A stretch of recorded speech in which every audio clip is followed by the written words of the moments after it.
Toy izao ndraiky avana ny teny zaraina izay omenantsika anio. Hiaiky KRISTY ao anatinao olony ny mpanompo sampy. Simona dia mpilalao ody natanjaka araka ny voasoratra ao amin'ny asana apôstôly toko 7:7 amin'ny anaran'i Jesosy hoe ary nisy lehilahy anankiray rahateo teo an-tanàna atao hoe Simona izay nanao ody ka nahatalanjona ny olona tany Samaria sady nandoka-tena nanao azo zavatra ary nihaino azy ny olona rehetra na ny kely na ny lehibe ka nanao hoe ity lehilahy ity no herin'Andriamanitra izay atao hoe hery lehibe.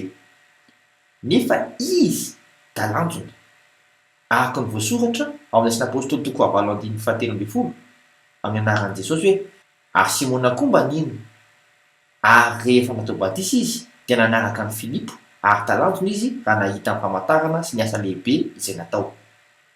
Nahita ny asan'ny KRISTY tao amin'ny Filipo.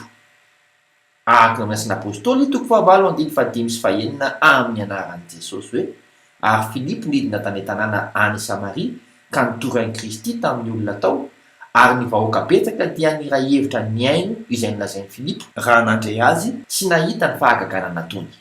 Mijoro ho Filipo ao amin'ny KRISTY. Vavaka isika.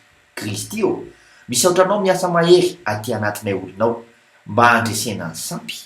Efa manoatra anao mpanesa izahay miatrika izany miaraka aminao. Amen. Mandam-peona tompoko.